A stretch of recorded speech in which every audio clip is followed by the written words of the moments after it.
Oi, pessoal, sejam bem-vindos a mais uma videoaula de ciências. Eu sou o professor Osmar e esta aula é dedicada aos alunos dos oitavos anos A e B da escola Marcolongo.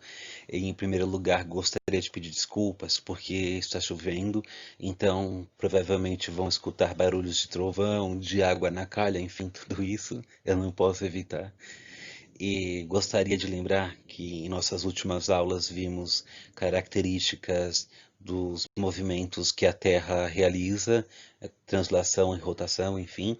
E além disso, vimos em outra aula anterior características das formas de eclipses, sejam eles lunares e solares. Na aula de hoje, encerraremos o fato falando do clima, de que modo a Lua, o Sol, esses fatores externos podem influenciar de alguma forma o clima na Terra e de que forma o clima acontece com as características que a Terra possui, até mesmo a sua inclinação. Antes de mais nada, vamos às habilidades, que são que ao final deste conteúdo, o aluno será capaz de descrever e representar os movimentos de rotação e translação da Terra e analisar o papel da inclinação do eixo de rotação da Terra em relação à sua órbita, na ocorrência das estações do ano, com a utilização de modelos tridimensionais e relacionar climas regionais aos padrões de circulação atmosférica e oceânica, bem como ao aquecimento desigual em decorrência da forma e dos movimentos da Terra. E bons estudos! Vamos para o começo. O clima na Terra ele é influenciado por fatores externos e internos. E a começar pelas influências externas, temos o Sol, que é o mais importante de todos, porque além de fornecer energia, é importante para a vida. Quando eu digo importante para a vida, não digo um aspecto tecnológico de energia renovável apenas, mas também em um princípio natural, em um ângulo natural em que se olhe, porque a luz solar é um dos elementos básicos para a fotossíntese, então sem a fotossíntese as plantas não sobrevivem, com isso aqueles herbívoros que consomem plantas também não sobrevivem e posteriormente os carnívoros não sobrevivem porque não haveriam herbívoros para que eles possam consumir. Então com isso é o final da cadeia alimentar e é o final também da biodiversidade. A Lua, ela interfere diretamente na maré, fazendo com que ela suba ou desça. E é claro, temos a Terra, nosso fator interno, que são muitos outros adentro, porque a característica climática da Terra é bem variante de uma região a outra, de um ponto a outro, de um hemisfério para outro. E tudo isso tem a ver com os seus movimentos, com a sua geomorfologia, eu digo, o seu relevo, enfim, com características atmosféricas, de altitude, enfim. Então, tudo isso veremos na aula de hoje. Apenas para recapitular, este é o Sistema Solar, está presente na Via Láctea, que é a nossa galáxia, um ponto bem pequeno ao sul, e o Sistema Solar é composto por 8 planetas, entre eles o nosso planeta, né, que é a Terra, e logo ao centro temos o Sol. O Sol é a nossa estrela, ela que irradia luz e energia para nós. O interessante é saber que o local exato onde a Terra se encontra é bem favorável para a presença da vida aqui na Terra e também para a forma de clima que temos atualmente e que, embora o clima se modifique ao longo dos anos, mas um clima que permita algum tipo de vida de alguma forma. Se a Terra ficasse um pouco à frente no lugar de Vênus ou um pouco atrás no lugar de Marte, a vida não seria possível, pelo menos o tipo de vida que conhecemos.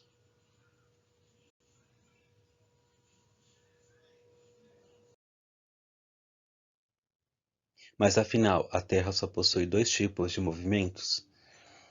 Rotação e translação? Na verdade, não. Ao total, são 14, sendo que desses 14, são 4 os principais: a rotação, translação, a precessão dos equinócios e a nutação. Lembrando que translação e rotação são os mais conhecidos e bem populares. Agora, apenas para recapitular: a rotação dura em média 23 horas, 56 minutos e 9 segundos, né? E é aquele movimento que a Terra gira em torno de si mesma, do seu próprio eixo, e origina então os dias e as noites. Exemplo, aquela parte que recebe a luz é dia, a parte oposta que está contra o Sol está ali captando apenas a escuridão do universo, então com isso a noite. E a partir disso podemos entender o fuso horário, porque aqui uma região do mundo é madrugada enquanto a outra está no período da tarde e a outra de manhã, enfim, e isso é bem variável. E a translação é um movimento da Terra ao redor do Sol, ela orbita em torno do Sol, né, completando ali uma volta completa, do ponto de partida ao ponto de chegada, dura em torno de 365 dias, 5 horas e 56 minutos. Lembrando que, arredondando, 365 dias e 6 horas. E essas 6 horas, elas são somadas e a cada 4 anos compensa um dia, sendo então o ano bissexto, que é o dia 29 de fevereiro. E é claro, a precessão dos equinócios é o movimento de deslocamento do eixo da Terra que vai impactar na alteração das estações do ano, e isso dura em média 26 mil anos. E para ter ideia, esse movimento de deslocamento do eixo ocorre de um modo interessante. Imagine um peão que está rodando, ele fica cambaleando de um lugar para o outro, ameaçando cair, então é mais ou menos isso. A inclinação ela vai alterando, então com isso você tem a mudança das estações, uma alteração nas estações daqueles locais.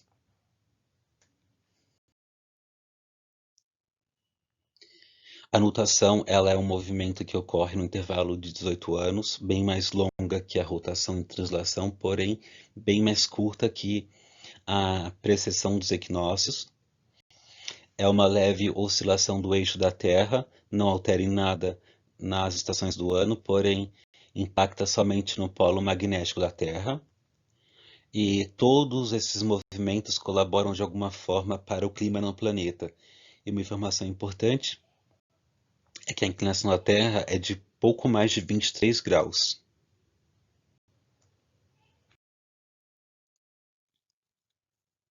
A temperatura média da Terra ela nunca é constante, isso por muitos fatores.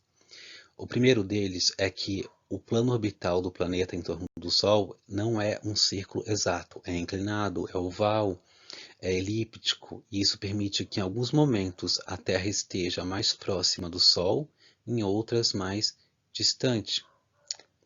E isso origina a mudança de estação. Além disso, existem fatores que permitem auxiliar neste processo, que no caso é a característica de que a Terra é inclinada e esférica. Aqui, por exemplo, temos um esquema, percebam que aqui abaixo temos o Polo Sul e aqui o Polo Norte, e ao meio os trópicos. Esses são os ângulos. O trópico sempre receberá maior taxa de raios solares, isso aumentará a taxa de temperatura no ambiente e também a massa de ar quente, diferentemente dos polos, que receberá bem menos.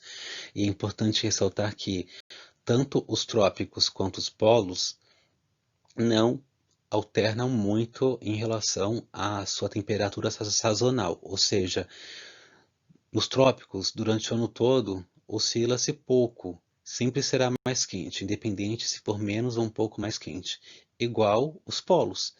Sempre será frio, independente se for um pouco menos frio ou um pouco mais frio. Aqui, só para que compreendam como que ocorre as estações no ano. Temos dois hemisférios, norte e sul. Percebam que neste momento o hemisfério sul está recebendo maior intensidade de raios solares. Então temos o verão, enquanto o norte é o oposto. Aqui já houve a modificação. O hemisfério norte está recebendo maior taxa de raios solares, enquanto que o hemisfério sul recebe menos, originando então o hemisfério norte o verão, o hemisfério sul o inverno. Então, esse conjunto de movimentos, translação e rotação ao redor do Sol permite que aconteça essas modificações sempre alternando em determinados períodos, e é um fenômeno que sempre acontece e ocorrerá sempre 4 vezes ao ano.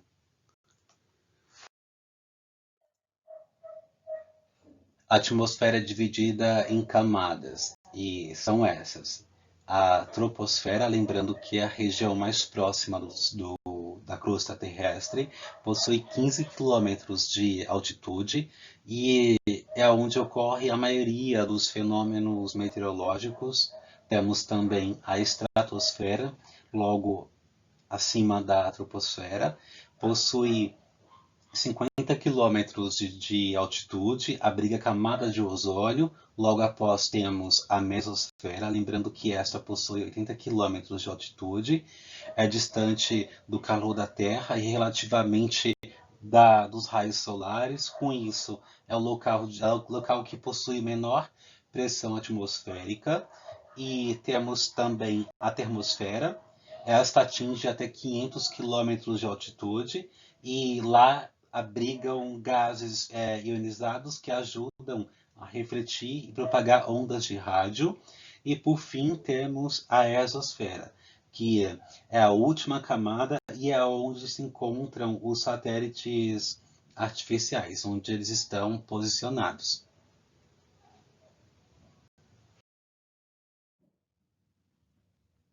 A camada de ozônio, ela é uma grande cobertura de gás presente na estratosfera, que é a segunda camada, ou melhor, segunda divisão da atmosfera. Ela serve de escudo para proteger a Terra de radiações solares ultravioleta. Lembrando que ela é um escudo formado por gases ozônio. E ela também pode estar na primeira camada, parte dela está na primeira camada da troposfera, que é a camada mais próxima da crosta e primeira da atmosfera. E uma questão interessante é que na troposfera e na estratosfera, as formações e consequências são diferentes, como, por exemplo, na troposfera é produzido através da oxidação do gás oxigênio e na presença de óxido nitroso e a luz solar, claro.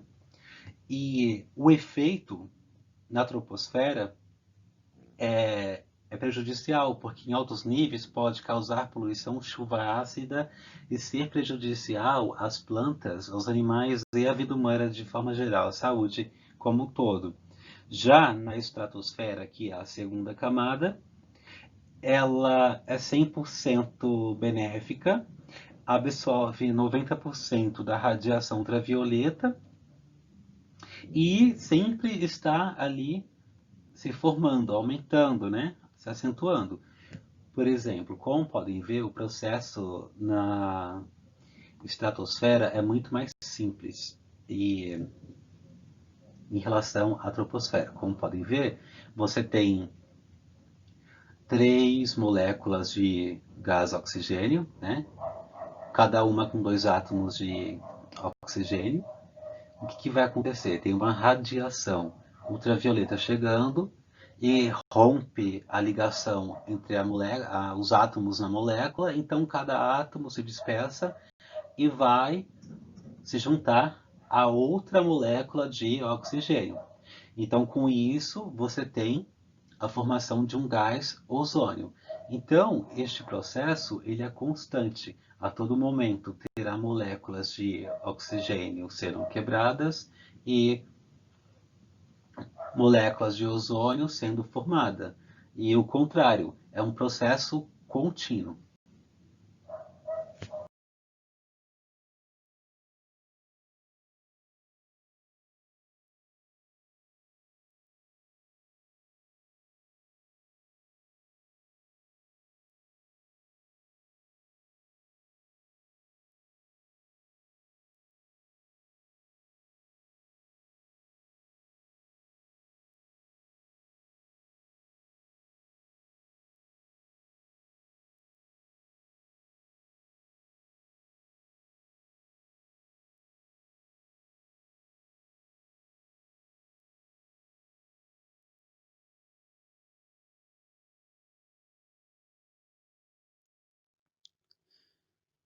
O carbono também é um fator que influencia diretamente o clima, porque acaba aumentando a temperatura através do efeito estufa, que eu vou explicar logo mais. É importante lembrar que o carbono é essencial para a vida, porque é através dele que as plantas realizam a fotossíntese, é um dos elementos fundamentais, tanto plantas aquáticas quanto as terrestres. E lembrando que o carbono pode ser armazenado tanto no homem, no animal, na planta, enfim, no carvão mineral, enfim, mas pegando um gancho, é bom lembrar que nós somos seres orgânicos. A definição de um ser orgânico é possuir carbono, enfim, e ele é emitido, melhor, a emissão ocorre a todo momento por nós seres vivos, sejam eles animais, vegetais. É claro que através de erupção vulcânica, e também existe a liberação artificial através de combustíveis, através da indústria, da agricultura, enfim. Aqui, por exemplo, há uma floresta sendo incendiada, então com isso há combustão, posteriormente a liberação de carbono. E pegando um gancho aqui em seres orgânicos, é bom lembrar que nós somos orgânicos por possuir carbono. Nós nascemos orgânicos, morremos orgânicos, consumimos animais orgânicos, plantas orgânicas, todos são orgânicos, e até na nossa decomposição há a liberação de carbono. Então está presente em nós do começo ao fim. E é interessante lembrar que, dentre as consequências da emissão de carbono na atmosfera, está a chuva ácida, além, é claro, do efeito estufa. Lembrando que o efeito estufa é o acúmulo de gases que, que acabam criando uma barreira, uma camada, mas não somente o carbono, existem outros também, mas essa camada faz com que os raios solares penetrem por eles, chegando à superfície, mas quando retorna ao espaço, acabam retidos e com isso aumentando a temperatura daquele ambiente que está abaixo, na Terra no caso. Outro fator que contribui de alguma forma para a transformação do clima, da temperatura, enfim, é a umidade do ar, lembrando que em regiões frias o ar é bem seco, enquanto que em regiões quentes o ar é bem úmido. Não é à toa que nas zonas tropicais é possível encontrar florestas úmidas, enfim, mesmo sendo locais muito quentes. E acontece que a umidade do ar faz com que, digamos que, exista uma sensação de abafamento, porque é isso que a umidade ocasiona, abafamento, deixando uma sensação de que o calor é maior do que realmente está em graus Celsius. E aproveitando o gancho aqui, quando a evaporação, lembrando que ela pode surgir tanto da água salgada, da doce, também das plantas, através da transpiração, não é evaporação, o caso é transpiração, e enquanto na água é evaporação, ela chega até uma determinada altitude em que a pressão atmosférica é menor, está um pouco mais frio, então ela acaba retornando ao estado líquido. Nesse estado líquido forma-se nuvens mais pesadas que aos poucos irá se precipitar nos locais onde irão passar. E aqui tem, apenas por curiosidade, algumas formas de nuvem com seus nomes, por exemplo, estrato, tem cúmulo, cirro, enfim, apenas por curiosidade mesmo.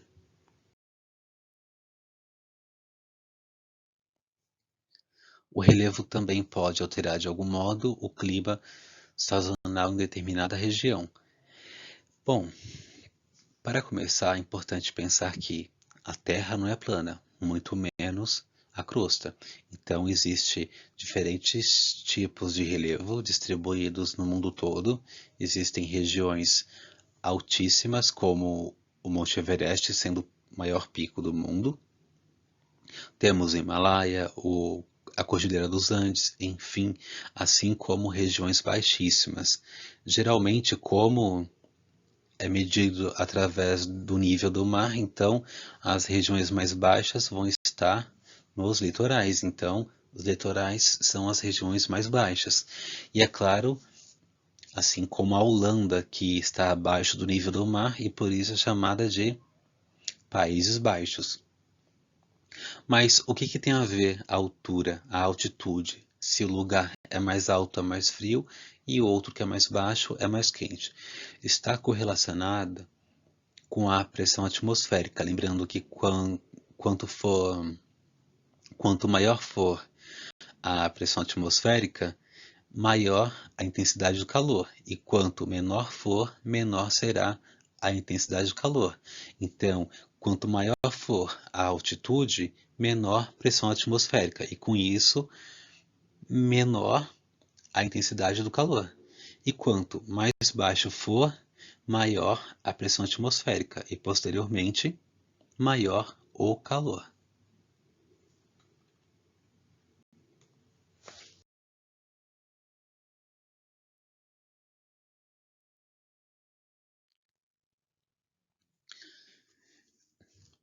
Lembrando que a Terra não é plana, mas caso ela fosse, como defendem meia dúzia de pessoas no mundo todo, isso não aconteceria de forma alguma, porque o globo, ou melhor, a pizza, no caso da Terra plana, receberia totalmente a mesma luz, com a mesma intensidade, diferentemente deste modelo da Terra atual, como ela realmente é, esférica e inclinada.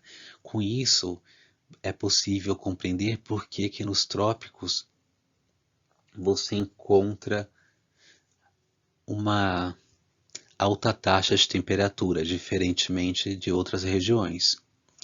E agora vamos mostrar como seria o solstício de inverno e de verão. Lembrando que solstício de verão é porque a incidência solar ela é muito maior. Então chamamos de verão, enquanto que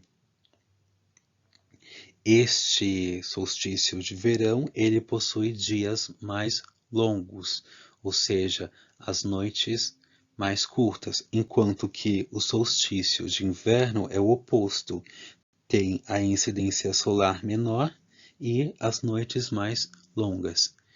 E aqui, para finalizar, vamos ver a zona tropical do mundo, logo ao centro, está entre o Equador, você vê o Trópico de Câncer e o Trópico de Capricórnio.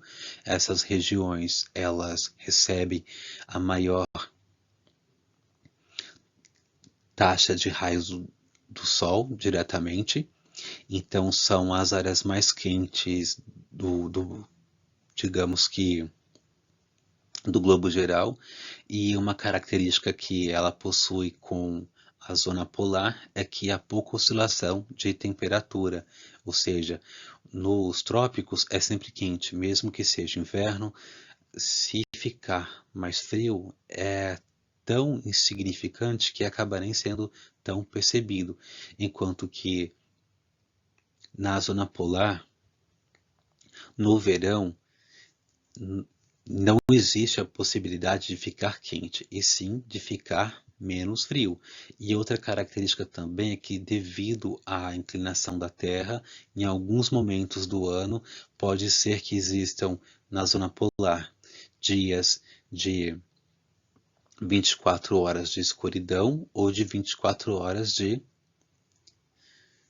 Sol, ou seja, 24 dias de incidência solar. E essa zona chamada de temperada, tem a zona temperada do norte e do sul, quer dizer que nesses dois ambientes, nesses dois lados, as estações ocorrem de modo efetivo. Como assim? Se for inverno, será realmente inverno, se for verão, será realmente verão, se for primavera, realmente será primavera. Enfim.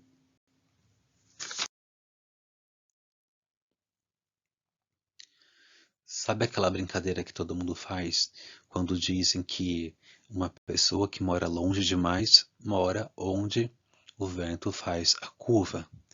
Mas vocês sabiam que realmente existe um ponto específico em que o vento faz a curva? Pois é. Em primeiro lugar, vamos relembrar as camadas da atmosfera. Temos a primeira delas, que é a troposfera, então é ali que ocorrerá este processo. Percebam que os ventos do oeste ocorrem tanto acima do Trópico de Câncer quanto abaixo do Trópico de Capricórnio, e nos polos temos os ventos polares, e ao centro temos os ventos alísios, que ocorrem bem aqui na linha do Equador, na região tropical do mundo, nos trópicos. Existe ali o ramo ascendente, percebam que os ventos vêm de direções opostas, seguindo o mesmo fluxo, a mesma direção, se encontrando ao centro, e enquanto que nesta região temperada acima do Trópico de Câncer, os ventos seguem a oposição oposta aos ventos da linha abaixo do Trópico de Câncer, e quando se trata dos ventos polares do Polo Norte, percebam que ele possui uma direção oposta. Então você tem a Terra girando na sua translação e rotação, e ao mesmo tempo você tem os ventos circulando em fluxos alternados. Só para lembrar que eles também contribuem muito para o clima e a temperatura. Aqui vocês perceberão que a formação das nuvens será exatamente de acordo com os ventos. Temos ali, então, os ventos do oeste e os ventos alísios, servindo como um anel exato no meio do globo. Bom, é isso aí.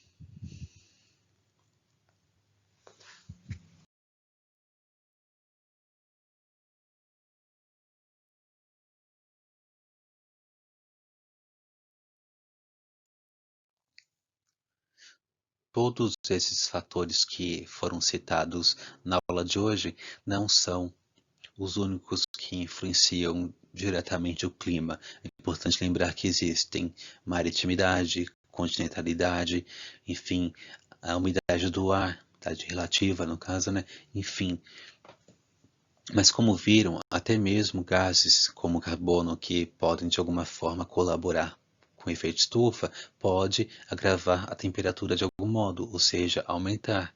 Então, esta aula traz o básico das questões, ou melhor, dos fatores que influenciam de algum modo a temperatura. Eu espero que tenham gostado, mas antes de concluir, tem um vídeo curto que peguei para que vocês vejam a respeito da Lua, porque achei bem completo e um vídeo bem curtinho em que diz respeito à influência da Lua na maré. De que modo a maré pode subir ou descer de acordo com a presença da Lua. Eu espero que vocês gostem. A gravidade da Lua, e de forma menos influente a gravidade do Sol, são responsáveis por alterações no nível da água da Terra. A Lua atrai a água dos oceanos, de forma que o nível do mar sobe no lado da Terra que está virado para ela, formando uma protuberância de água. Orbitando em redor de um centro comum de massa, a Terra e a Lua formam um planeta duplo. Como a Terra é muito maior, o centro de massa encontra-se no interior da Terra. No lado oposto da Terra, contrário ao centro comum de massa, a força centrífuga também puxa os oceanos e marés para ela, criando outra protuberância de água. Assim, há duas protuberâncias simultâneas na Terra, que viajam pelos oceanos devido à revolução da Lua. Em algumas regiões, as marés podem sofrer alterações a cada 6 horas. O nível mais alto de água é chamado de maré alta, enquanto o nível mais baixo, de maré baixa. O decréscimo do nível da água desde a maré alta até a maré baixa é conhecido como vazante, e o aumento do nível da água desde a maré baixa até a maré alta chama-se enchente. As marés também são afetadas pela força gravitacional do Sol, mas nesse caso sofrem menos influência do que pela Lua.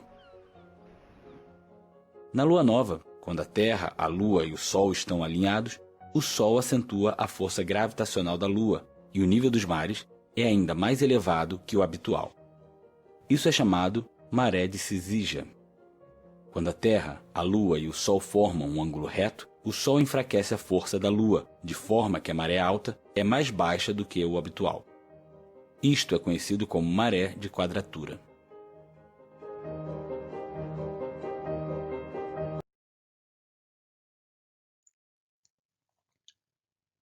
Enfim, espero que tenham gostado. Lembrando que este vídeo que coloquei é uma edição de um pequeno vídeo em que fala da influência da Lua nas marés, de modo geral. Eu achei bem bacana, embora tenha uma linguagem um tanto complexa para a idade de vocês, eu acredito, mas do mesmo jeito ele foi bem sucinto, bem resumido no pouco tempo que teve, coisa que talvez eu não conseguiria, acho que eu levaria 10 minutos para explicar o que ele explicou neste instante, enfim. E, enfim, é isso aí, espero que tenham gostado e não se esqueçam de realizar a avaliação e, se possível, o material de aprofundamento, e até a próxima. É isso aí. Bons estudos.